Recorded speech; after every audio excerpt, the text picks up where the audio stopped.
देखो, मैं जय भीम को भी मानती हूँ, मैं भगवान को भी मानती हूँ, मेरे घर में सबको माना जाता है। नमस्कार, मेरा नाम है अरुण गौतम और आप देखना शुरू कर चुके हैं धाकड़ टीवी। जो कोई भी राम में आस्था रखता होगा वो रावण में आस्था नहीं रख सकता। जो राम को सही मानता होगा वो रावण को सही नहीं मान सकता, और जो रावण को सही मानता होगा वो राम को कभी सही नहीं मान सकता है। जो लोग भी गोडसे में आस्था रखते होंगे, गोडसे को सही मानते होंगे, वो कभी भी गांधी में आस्था नहीं रख सकते और गांधी जी को सही नहीं मान सकते। जिस तरह से गोडसे की विचारधारा अलग है, गांधी की विचारधारा अलग है, ठीक ऐसे ही भगवान को मानने वालों की विचारधारा अलग है और भगवान को ना मानने वालों की विचारधारा अलग है। जो लोग भी बाबा साहब में आस्था रखते होंगे वो लोग कभी भी भगवान में आस्था नहीं रख सकते, और जो लोग भगवान में आस्था रखते होंगे वो लोग बाबा साहब की विचारों से बिल्कुल ही अनजान होंगे। और ऐसे बहुत सारे लोगों की भरमार पड़ी है हमारे देश में, जो लोग बाबा साहब को ही मानते हैं और भगवान में भी आस्था रखते हैं। एक ऐसी ही वीडियो सोशल मीडिया पर वायरल हो रही है। अपने ही समाज की एक बहन है जिन्होंने सोशल मीडिया पर एक वीडियो अपलोड किया है, जिस वीडियो में वो ये कहते हुए नजर आ रही हैं कि मैं भगवान को भी मानती हूं, भगवान अपनी जगह है और बाबा साहब अपनी जगह है। भगवान ने हमें जन्म दिया है, पैदा किया है, और बाबा साहब ने हमें जीवन जीना सिखाया है।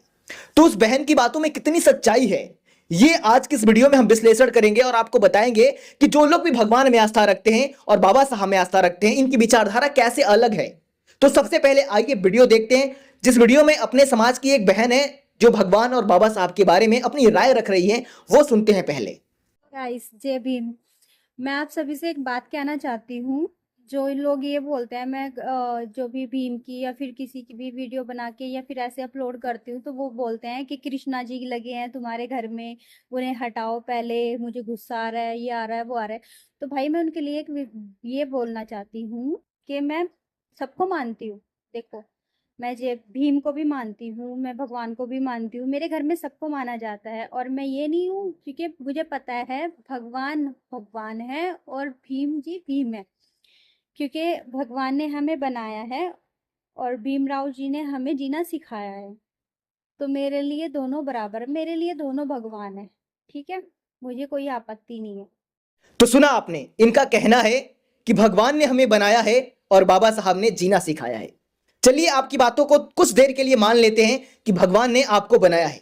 तो जरा सोचिए, जिस भगवान ने आपको बनाया है वो भगवान आपको बनाने के बाद भूल गया था क्या?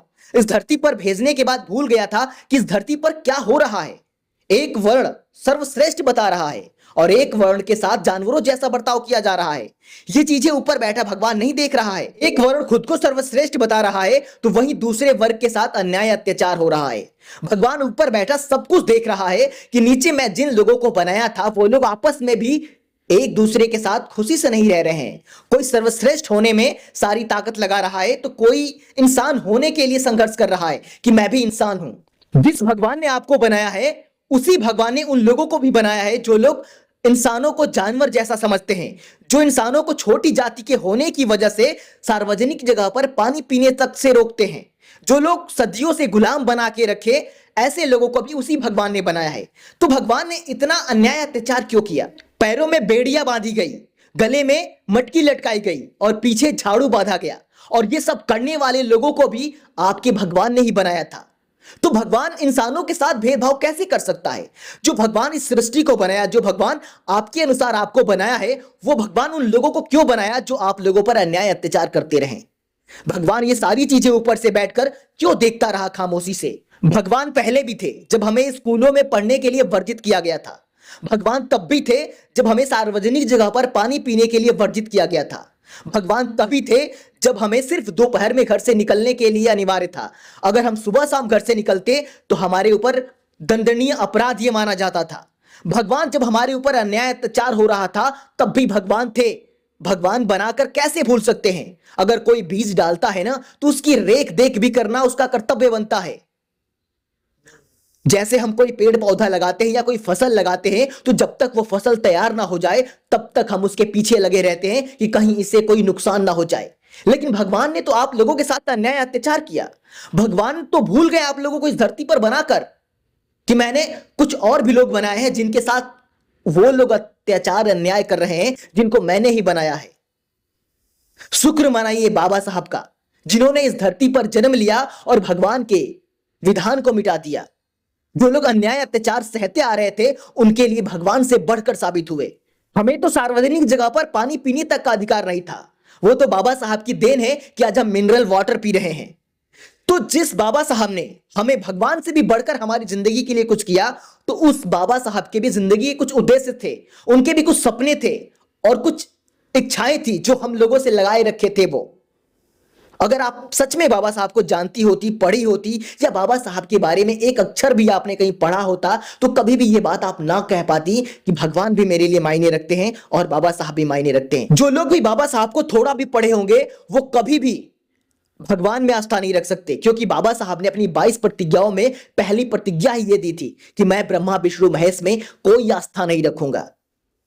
तो अगर आप बाबा साहब के जीवन के योगदान को थोड़ा भी मानती हैं, अगर आपको लगता है कि बाबा साहब ने हमारे जीवन को सुधारने के लिए, हमें एक इंसानों की तरह जीने के लिए कुछ दिया है, अपना जीवन पूरा अर्पण किया है, और इसका श्रेय थोड़ा सा भी अगर आप बाबा साहब को देना चाहती हैं, तो बाबा साहब की एक कोई किताब उठाकर पढ़ लो, या फिर नहीं पढ़ सकती आप तो बाबा साहब की 22 प्रतिज्ञाओं में से पहली लाइन सिर्फ पढ़ लेना। वैसे तो कहने के लिए बहुत सारे लोग कह देते हैं कि हम बाबा साहब को मानते हैं, बाबा साहब हमारे लिए भगवान से बढ़ के, हमारे माँ बाप से बढ़ के हैं। पर उनसे पूछ दिया जाए तो बाबा साहब की 22 प्रतिज्ञाएं भी उन्हें ना पता होती है। बाबा साहब पूजने वाली चीज नहीं है। जो लोग कहते हैं कि बाबा साहब को बहुत मानते हैं, हम बाबा साहब को पूजते हैं, तो जो लोग भी बाबा साहब को पूजते हैं वो लोग बाबा साहब के विचारों के हत्यारे हैं, क्योंकि बाबा साहब कभी नहीं चाहते थे कि लोग हमें पूजा करें। बाबा साहब ने बहुत पहले एक बात कही थी कि अगर किसी के विचारों को नष्ट करना हो तो उसकी पूजा आराधना करना शुरू कर दो, और हमारे लोगों ने यही करना शुरू कर दिया। जिस बाबा साहब ने जीवन भर लोगों को यह बताया कि मैं विचारों में वास करता हूं, लेकिन हमारे लोग बाबा साहब को पूजने में, उनकी आराधना करने में ही उनके विचारों को नष्ट कर दिए।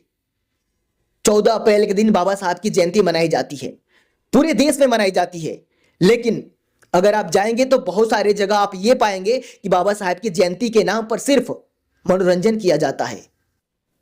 बाबा साहब की जयंती के दिन उनके विचारों का प्रचार प्रसार होना चाहिए था, लेकिन उस दिन डीजे बजता है और डांस होता है। बाबा साहब के विचार को कौन जानता है उस दिन?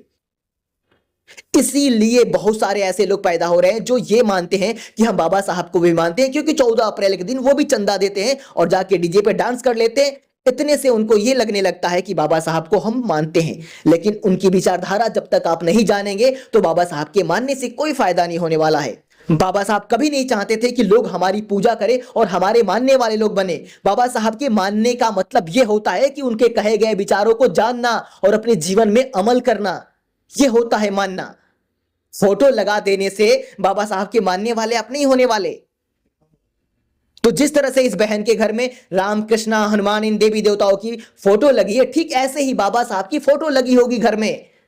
ये बहन बाबा साहब के बारे में वो भी नहीं जानती है, बस घर में फोटो लगा है इस वजह से ऐसी बातें कर रही है। या दूसरा रीजन ये भी हो सकता है कि बाबा साहब का नाम लेकर ये बहन खुद को फेमस करना चाहती हो, क्योंकि बाबा साहब को अगर जानती तो कभी ऐसी बातें ना करती। बाकी इस वीडियो के बारे में आपकी क्या राय है कमेंट बॉक्स में हमें जरूर बताएं। और जो लोग भी बाबा साहब में आस्था रखते हैं उन सभी को 22 प्रतिज्ञाएं तो कम से कम इतनी तो पढ़ लेनी चाहिए, उसके बाद कहना चाहिए कि मैं बाबा साहब को मानता हूं। घर में सिर्फ फोटो लगा लेने से कोई बाबा साहब का अनुयायी नहीं हो जाता है।